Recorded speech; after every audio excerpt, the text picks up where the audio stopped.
Welcome back. This is Phil Biedron here today with Jennifer Phillips. My next question for you is about the ideal actor. What you're looking for, what makes your job easier in post-production? Oh, wow. In post, the ideal actor is like pretty much any other person on your team. They are professional when they come in, they're prepared, they've had a good night's sleep, they didn't go out and do karaoke until 2 in the morning, and they're present. They're there just to be present and give you the best performance they can.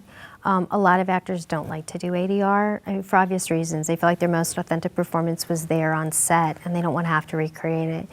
And a lot of times the reason they're there is because there was a technical problem, And so even though I'm not responsible for the technical problem, that's why they're there. The ideal actor is somebody who on set has volume. Sometimes you have these actors that whisper.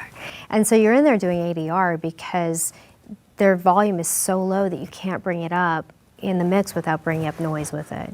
So, they really do their job the first time, so I never have to see them, I guess. I mean, not that I don't like actors or ADR, but you know what I'm saying. It's ideal if your best performance and your best volume, your best projection is there.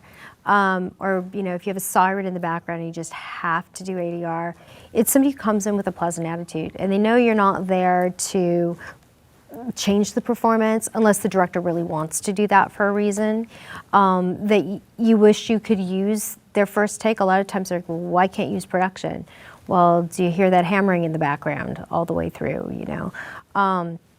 and we can't use it for that. And so it's someone who understands that they're there because they need to be there for the best product and not because anybody is forcing them to be there, because we just want to see you again, or we just want you in the studio again, or to work that extra day that's in your contract. And you really try to avoid ADR whenever you can. We really do in post try to avoid it at all costs, not because of the studio cost, but more because for performance reasons. Oftentimes the best performance you get is that original performance. Right.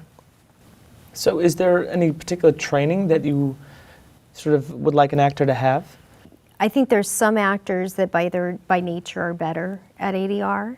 And I don't know why they are. I don't know if it's because they're classically trained or not classically trained. Or their children. Or they're children, or they've just had more experience at it, or maybe they have better timing. And I think too, it's like anything. If you come in with a good attitude, you generally get a better outcome. So if you look at it as drudgery coming in, I see you coming through the door like, oh gosh, I've got to go and do this ADR, and you're already kind of in a headspace that it's not going to work. Where we're in a headspace of we're so happy to see you and thank you so much for coming, and we know you're only going to be here for 25 minutes, and that you had to drive all the way across town for 25 minutes. So to understand that we're grateful that you came in, and that we want you there. This isn't drudgery for us. This is what we're there for. Right, so I can take away from that a positive attitude, professional on set, and even though it's not pleasant for most actors, but just accept ADR for what it is and realizing that it's the best for the entire picture and everyone else. Yeah, it's part of the job, yeah. Well, thank you for sharing all this today, and it's been very great having you here.